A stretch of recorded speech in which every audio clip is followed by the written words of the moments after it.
पहले ऑनलाइन जो परीक्षाएं होती हैं उनके डिस्कस करेंगे, फिर ऑफलाइन के डिस्कस करेंगे। तो फर्स्ट क्वेश्चन है, केवल्य कौन से धर्म से संबंधित है? कौन से धर्म से संबंधित है केवल्य? ये जैन धर्म से संबंधित है। नेक्स्ट है, जैनियों द्वारा अपने पवित्र ग्रंथों के लिए सामूहिक रूप से किस शब्द का प्रयोग किया जाता है? तो किस शब्द का प्रयोग होता है? अंग का होता है। माउंट आबू स्थित मशहूर दिलवाड़ा मंदिर निम्नलिखित में से किस समुदाय का पवित्र तीर्थ स्थल है? माउंट आबू कहाँ है? राजस्थान में है। एक बहुत ही अच्छा सुंदर हिल स्टेशन है, वहां पे दिलवाड़ा मंदिर है। कौन से समुदाय का पवित्र तीर्थ स्थल है? वो जैन समुदाय का है। नेक्स्ट क्वेश्चन है, दिलवाड़ा के चालुक्य मंदिर कहाँ स्थित है? जैसा कि मैंने अभी आपको बताया, जो दिलवाड़ा माउंट आबू है ये राजस्थान में है, तो ये पहले ही कवर हो चुका है, राजस्थान में है। प्रथम बौद्ध परिषद कहाँ आयोजित हुई थी? जो फर्स्ट बौद्ध परिषद है वो हुई थी राजगृह में। ये सारे क्वेश्चन ऑनलाइन परीक्षा प्रश्न 2016 में पूछे गए हैं। चलिए आगे बढ़ते हैं। अब हम ऑफलाइन एग्जाम डिस्कस करेंगे, एग्जाम के क्वेश्चंस।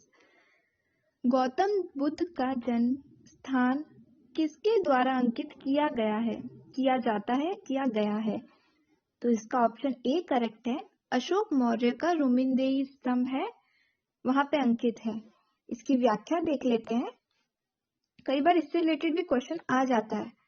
अशोक के रुमिनदेही लघु स्तंभ लेख से पता चलता है कि वह अपने राज्याभिषेक के 20वें वर्ष लुम्बिनी ग्राम में गया। उसने वहां पत्थर की दीवार बनवाई और शिला स्तंभ खड़ा किया। वहां भगवान बुद्ध का जन्म हुआ था। अतः लुम्बिनी ग्राम का भूमिकर घटाकर 1/8 भाग कर दिया गया। इससे रिलेटेड भी क्वेश्चन आ जाता है कि जहाँ पे जन्म हुआ था गौतम बुद्ध का, वहां पे अशोक ने कितना कर घटा के किया था? 1/8 कर दिया था। ठीक है। अगला है, बुद्ध किस वंश से संबंधित थे? वेरी वेरी इंपॉर्टेंट क्वेश्चन है। बुद्ध किस वंश से संबंधित थे? तो कौन सा वंश था? शाक्य वंश से संबंधित थे बुद्ध। इसकी व्याख्या देखते हैं। बौद्ध धर्म के प्रवर्तक महात्मा बुद्ध शाक्य वंश से संबंधित थे। इनका जन्म कपिलवस्तु के लुम्बिनी में शाक्य मुखिया शुद्धोधन के यहाँ हुआ था। नेक्स्ट क्वेश्चन है, प्रथम बौद्ध परिषद कहाँ आयोजित की गई? तो उसका ऑप्शन सी करेक्ट है, राजगृह। अभी थोड़ी देर पहले हमने किया था, क्वेश्चन रिपीट हुआ है। एसएससी मल्टीटास्किंग परीक्षा 2013 में भी पूछा गया है ये क्वेश्चन, और हमने देखा था कि 2016 ऑनलाइन जो क्वेश्चन आए थे उनमें भी ये क्वेश्चन पूछा गया था। तो इसका ऑप्शन सी करेक्ट हो जाएगा, राजगृह। एसएससी में क्वेश्चंस कुछ रिपीट होते रहते हैं, फिर उसके आसपास के क्वेश्चन पूछे जाते हैं। तो इन व्याख्याओं को देख के आप अपने आने वाले एग्जाम की प्रिपरेशन बहुत अच्छे से कर सकते हैं। प्रथम बौद्ध परिषद का आयोजन मगध सम्राट अजातशत्रु के समय में राजगृह का सप्तवर्णी गुफा में किया गया था। इस बौद्ध परिषद की अध्यक्षता महाकश्यप ने की थी। तो ये भी पूछा जा सकता है कि जो प्रथम बौद्ध परिषद हुई थी उसकी अध्यक्षता किसने की थी? तो महाकश्यप ने की थी। नेक्स्ट है, पांचवी बौद्ध परिषद का आयोजन किसने किया था? पहला तो कहाँ पे हुआ था? राजगृह में हुआ था। किसने किया था? महाकश्यप ने किया था, अध्यक्षता उसकी। पांचवी कहाँ पे हुई थी? आयोजन किया था हर्ष ने। और कहाँ पे हुई थी? ये कन्नौज में हुई थी। इसकी व्याख्या देखते हैं। पांचवी बौद्ध परिषद का आयोजन हर्ष के समय में कन्नौज में किया गया था, जबकि अशोक के समय तीसरी और कनिष्क के समय चौथी बौद्ध परिषद का आयोजन किया गया था। ये क्वेश्चन एसएससी मैट्रिक स्तरीय परीक्षा 2006 में पूछा गया था। नेक्स्ट है, बुद्ध का अर्थ क्या है? तो बुद्ध का अर्थ क्या है? ज्ञान प्राप्ति। ये एसएससी सेक्शन ऑफिसर परीक्षा 2006 में पूछा गया प्रश्न है। तो बुद्ध का अर्थ क्या है? ज्ञान प्राप्ति। 6 वर्षों की साधना के पश्चात 35 वर्ष की आयु में वैशाख पूर्णिमा की रात को एक पीपल के वृक्ष के नीचे सिद्धार्थ को ज्ञान प्राप्त हुआ। इसके बाद वह बुद्ध के नाम से विख्यात हुए। अतः बुद्ध का अर्थ क्या है? ज्ञान प्राप्ति है। नेक्स्ट है, निम्न में से बौद्ध साहित्य की पहचान कीजिए। तो जो त्रिपिटक है वो बौद्ध साहित्य है, बौद्ध साहित्य का एक ग्रंथ है। जैसे त्रिपिटक बौद्ध धर्म के साहित्य का अंग है, ये है सुत्त पिटक, विनय पिटक एवं अभिधम पिटक। उपनिषद एवं आरण्यक वैदिक ब्राह्मण धर्म से तथा अंग जैन धर्म से संबंधित है। नेक्स्ट है, बौद्ध धर्म ने समाज के दो वर्गों को अपने साथ जोड़कर एक महत्वपूर्ण प्रभाव छोड़ा। ये वर्ग थे, कौन से वर्ग थे ये पूछा गया है, तो ये वर्ग थे स्त्रियां और शूद्र। बौद्ध धर्म ने समाज के दो वर्गों को अपने साथ जोड़कर एक महत्वपूर्ण प्रभाव छोड़ा। ये पूछा गया एसएससी सीपीओ परीक्षा 2006 में। इसकी व्याख्या देख लेते हैं। बौद्ध धर्म ने स्त्री और शूद्रों के लिए अपने द्वार खोलकर समाज पर गहरा प्रभाव जमाया है। ब्राह्मण धर्म ने स्त्रियों और शूद्रों को एक ही दर्जे में रखा है और उनके लिए न तो यज्ञोपवीत संस्कार का विधान किया और न ही वेदाध्ययन का। बौद्ध धर्म ग्रहण करने पर उन्हें इस अधिकारहीनता से मुक्ति मिल गई। तो बौद्ध धर्म में शूद्रों और स्त्रियों का सम्मान किया गया, एक तरीके से देखा जाए तो। इस तरीके से भी क्वेश्चन बन सकता है। नेक्स्ट क्वेश्चन है, बुद्ध ने अपना प्रथम प्रवचन कहाँ दिया था? वेरी वेरी इंपॉर्टेंट क्वेश्चन है। कहाँ दिया था? सारनाथ में दिया था। ये सारी जगह जो है ये बौद्ध से रिलेटेड है, बुद्ध से, बौद्ध धर्म से रिलेटेड है, गौतम बुद्ध से रिलेटेड है। लेकिन ज्ञान कहाँ, प्रवचन कहाँ दिया था? सारनाथ में दिया था सबसे पहला। और ये क्वेश्चन पूछा गया एसएससी डाटा एंट्री ऑपरेटर परीक्षा 2008 में। तो इसकी व्याख्या देख लेते हैं। बौद्ध ने अपना प्रथम प्रवचन जो था वो सारनाथ में दिया था, ऋषिपत्तनम में, जिसे बौद्ध ग्रंथों में क्या कहा गया है? धर्म चक्र प्रवर्तन कहा गया है। बुद्ध ने अपने उपदेश जनसाधारण की भाषा पाली में दिए। कौन सी भाषा में दिए हैं? पाली। इसे भी याद रखना है, इससे भी क्वेश्चन बनता है। नेक्स्ट है, बौद्ध धर्म निम्न में से किन मतों पर विश्वास करता है? तो कौन कौन से मत है ये पढ़ते हैं। दुनिया दुखों से भरी है, लोगों को दुख उनकी इच्छाओं के कारण होते हैं, यदि इच्छाओं पर काबू पा लिया जाए तो निवारण मिल जाएगा। और चौथा है, ईश्वर और आत्मा के अस्तित्व को स्वीकार करना चाहिए। ये नहीं है, इस बात पे विश्वास नहीं करता है बौद्ध धर्म कि ईश्वर और आत्मा के अस्तित्व को स्वीकार करना चाहिए। तो इसका ऑप्शन सी करेक्ट हो जाएगा, ए बी सी। दुनिया दुखों से भरी है, ये माना जाता है। लोगों को दुख उनकी इच्छाओं के कारण होते हैं, ये भी माना जाता है। और यदि इच्छाओं पे हम काबू पा ले तो निर्वाण मिल जाएगा। ऐसा किस धर्म का मानना है? बौद्ध धर्म का मानना है। ये एसएससी मल्टीटास्किंग परीक्षा 2011 में पूछा गया प्रश्न है। बौद्ध धर्म अनीश्वरवादी अनात्मवादी है। अनात्मवादी मतलब आत्मा में विश्वास नहीं करना, आत्मा के अस्तित्व में, और अनीश्वरवादी मतलब ईश्वर में। तो ये तो सरासर गलत हो जाएगा। आगे से पढ़ते हैं इसे। इसके अनुसार दुनिया दुखों से भरी है, लोगों को दुख उनकी इच्छाओं के कारण होते हैं, यदि इच्छाओं पर काबू पा लिया जाए तो निर्वाण मिल जाएगा। उम्मीद करती हूँ आपको वीडियो अच्छी लग रही होगी और आपके जरूर काम में आएगी एग्जाम में। प्लीज लाइक एंड सब्सक्राइब करना ना भूले मेरे चैनल को, आगे ऐसी वीडियोस पाने के लिए। नेक्स्ट आगे बढ़ते हैं। धातु से बने सिक्के सबसे पहले प्रकट हुए थे। कब आए थे धातु से बने सिक्के? बुद्ध के काल में आए थे। ये आपके एसएससी 10+2 की जो परीक्षा होती है 2010 का प्रश्न है। भारत के प्राचीनतम धातु के सिक्कों को जो 5वीं अथवा 6ठी शताब्दी ईसा पूर्व बुद्ध काल के हैं, उन्हें पंचमार्क अथवा आहत सिक्के कहा जाता है। पंचमार्क सिक्के किन्हें कहते हैं? जो बुद्ध काल में आए थे, इतना याद रखना। आगे है, ये अधिकांशतः चांदी के हैं, परंतु कुछ तांबे के आहत सिक्के भी प्राप्त हुए हैं। इन्हें आहत सिक्के इसलिए कहा जाता है क्योंकि इन पर अलग से ठप्पा मारकर विभिन्न प्रतीक अंकित किए गए हैं। ऐसे सिक्के समूचे देश में तक्षशिला से मगध तक और मगध से मैसूर तक मिले हैं। ठीक है, कोई डाउट हो तो आप नीचे कमेंट बॉक्स में कमेंट कर सकते हैं। अगला प्रश्न है, प्रारंभिक बौद्ध धर्म ग्रंथों की रचना किसमें की गई थी? जो स्टार्टिंग में बौद्ध धर्म हुए थे वो किसमें की गई थी रचना? पाली में की गई थी। जैसे अभी हमने पढ़ा कि गौतम बुद्ध ने पाली भाषा में अपने प्रवचन दिए थे। ये एसएससी एफसीआई परीक्षा 2012 का प्रश्न है। अगला है, प्रारंभिक बौद्ध धर्म ग्रंथों की रचना किसमें की गई थी? ये भी वही प्रश्न है, इसी टाइप के एसएससी एफसीआई परीक्षा ये रिपीट हो चुका है। पाली में की गई थी। इसका एक्सप्लेनेशन देख लेते हैं हम। प्रारंभिक बौद्ध धर्म ग्रंथों की रचना पाली पाठ में की गई थी। पाली उस समय आमजनों की भाषा थी, क्योंकि उन्होंने आमजनों की भाषा में उपदेश दिए थे गौतम बुद्ध ने, तो वो आमजनों की भाषा थी। बाद में बौद्ध धर्म ग्रंथ संस्कृत में भी लिखे गए। ठीक है, अगला है आरंभिक बौद्ध साहित्य किस भाषा में रचे गए। पाली में। एसएससी मल्टीटास्किंग परीक्षा 2011 में भी पूछा गया है प्रश्न, 2012 में भी पूछा गया है। मुझे नहीं लगता इसको एक्सप्लेन करने की जरूरत है, आप समझ गए होंगे और आपको याद भी रहेगा। निम्न में से कौन सा एक भारत में उत्पन्न सबसे बाद वाला बौद्ध धर्म का ग्रंथ है? कौन सा है इसमें? वामसात पाक्सिनी।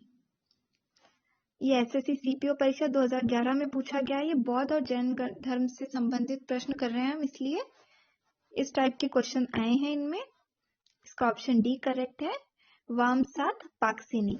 उपयुक्त विकल्पों में से भारत में रचित सबसे बाद में बौद्ध धर्म ग्रंथ वामसात पाक्सिनी था। इसकी रचना 10वीं शताब्दी में हुई थी। अगला है बौद्ध धर्म में बुल का संबंध बुद्ध के जीवन की किस घटना के साथ है? बुल का संबंध कहाँ से है? जन्म से है। कहाँ से है? जन्म से है। कमल व सांड का संबंध बुद्ध के जन्म से, तो यहाँ पे जो बुल कहा गया है वो सांड को कहा गया है। घोड़ा ग्रह त्याग से, पीपल है वो बौद्ध वृक्ष ज्ञान से और पदचिन्ह निर्वाण से, एवं स्तूप का संबंध मृत्यु से है। इसे एक बार और ढंग से पढ़ लीजिएगा, आपको इसमें से कुछ भी क्वेश्चन पूछा जा सकता है। बहुत सारे प्रश्न बन रहे हैं इस व्याख्या में से। कमल व सांड का संबंध बुद्ध के जन्म से है, घोड़ा ग्रह त्याग से, पीपल बोधि वृक्ष ज्ञान से है और पदचिन्ह निर्वाण से, पदचिन्ह का निर्वाण से है, एवं स्तूप का संबंध मृत्यु से है। ठीक है, बुद्ध को प्रबोध कहाँ प्राप्त हुआ था? प्रबोध क्या होता है? क्या होता है प्रबोध? ज्ञान होता है प्रबोध। ठीक है, और ये कहाँ हुआ था? बौद्ध गया में प्राप्त हुआ था। बुद्ध को ज्ञान प्रबोध मतलब बौद्ध गया में प्राप्त हुआ था। प्रवचन कहाँ दिया था उन्होंने? थोड़ी देर पहले मैंने आपको बताया था, अगर आपको याद है तो कमेंट बॉक्स में कमेंट करके वापस लिखिए उसे। ये वाला प्रश्न एसएससी स्नातक स्तरीय परीक्षा 2011 में पूछा गया था। बुद्ध को प्रबोध कहाँ से प्राप्त हुआ था? बोध गया में हुआ था। बुद्ध धम्म संघ मिलकर क्या कहलाते हैं? ये त्रिरत्न कहलाते हैं बुद्ध धर्म के। बौद्ध जो धर्म है जो गौतम बुद्ध ने चलाया था उसके त्रिरत्न कहलाते हैं बुद्ध, धर्म और संघ। ठीक है, ये एसएससी संयुक्त स्नातक परीक्षा टायर 1 परीक्षा 2013 में पूछा गया प्रश्न है। इसे और ढंग से पढ़ते हैं। बौद्ध धर्म के त्रिरत्न है बुद्ध, धम्म और संघ।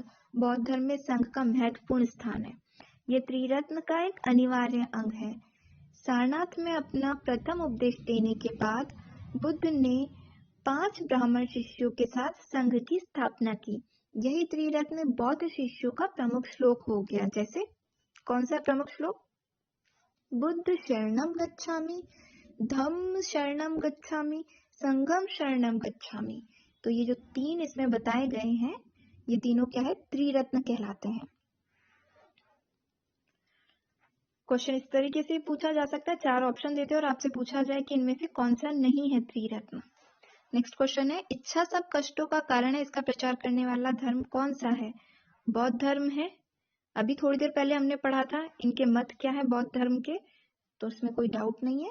इसका ऑप्शन ए सही है। एसएससी मल्टीटास्किंग परीक्षा 2013 का प्रश्न है। व्याख्या देख लेते हैं फिर भी इसकी। इच्छा अर्थात तृष्णा सब कष्टों का कारण है। इसका प्रचार करने वाला धर्म बौद्ध धर्म है। बौद्ध धर्म के 4 आर्य सत्य है। कौन कौन से? दुख, दुख समुदाय, दुख निरोध और दुख निरोध गामिनी। अगला क्वेश्चन है, बौद्ध के पवित्र अवशेषों पर निर्मित गुंबदाकार छत वाली अर्धगोलाकार संरचना को क्या कहते हैं? क्या कहते हैं? इसे हम स्तूप कहते हैं। स्तूप तो आपने देखे ही होंगे, सांची स्तूप है, बौद्ध धर्म से संबंधित है वो। ठीक है, आगे बढ़ते हैं। बौद्ध के पवित्र अवशेषों पर निर्मित गुंबदाकार छत वाली अर्धगोलाकार संरचना को स्तूप कहते हैं। कैसे होते हैं ये? इस तरीके से होते हैं, ऊपर से अर्धगोलाकार हो गई है, गुंबदाकार और अर्धगोलाकार। इसी स्तूप को चैत्य भी कहा जाता है। क्या कहा जाता है? चैत्य। से याद रखना कि चैत्य भी कहते हैं इसे। नेक्स्ट है, बुद्ध की मृत्यु किस वर्ष में हुई थी? ये एसएससी संयुक्त स्नातक स्तरीय टायर 1 परीक्षा 2014 का प्रश्न है। कब हुई थी? 483 ईसा पूर्व में हुई थी। 80 वर्ष की आयु में कुशीनगर में हुई थी। कहाँ हुई थी? ये भी पूछ सकते हैं, कुशीनगर में। इसे बौद्ध ग्रंथों में महापरिनिर्वाण कहा गया है। महापरिनिर्वाण कहा गया है, किसे कहा गया है? गौतम बुद्ध की मृत्यु को कहा गया है महापरिनिर्वाण। और 80 वर्ष की आयु में हुई थी 483 ईसा पूर्व में। अगला है, भारतीय इतिहास के निम्नलिखित युगों में से किसके दौरान क्षत्रिय एक विशिष्ट पहचान रखते थे? तो वो कब रखते थे? बुद्ध युग के समय। ठीक है, यह एसएससी संयुक्त स्नातक स्तरीय टायर 1 परीक्षा 2014 का प्रश्न है। और पढ़ लेते हैं हम इसकी व्याख्या। बुद्ध युग में क्षत्रिय एक विशिष्ट पहचान रखते थे। महात्मा बुद्ध एवं महावीर स्वामी एक स्वयं क्षत्रिय कुल से संबंधित थे। महात्मा बुद्ध और महावीर स्वामी। ठीक है, बौद्धकालीन ग्रंथ अंगुत्तरा निकाय में महाजनपदों की सूची प्राप्त होती है, जिसके अधिकतर शासक क्षत्रिय कुल से संबंधित थे। ठीक है, चलिए अब आगे बढ़ते हैं। यहाँ से हमारे जैन धर्म के प्रश्न स्टार्ट हो गए। महावीर कौन थे? 21वें तीर्थंकर थे, 24वें थे, 23वें थे या 22वें थे? तो जो महावीर स्वामी थे वो 24वें तीर्थंकर थे।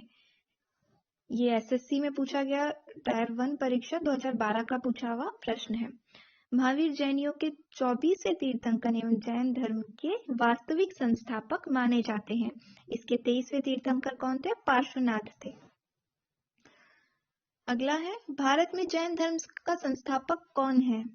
तो जैन धर्म के संस्थापक अभी हमने बात की, किसका नाम लिया था? महावीर जी का लिया था।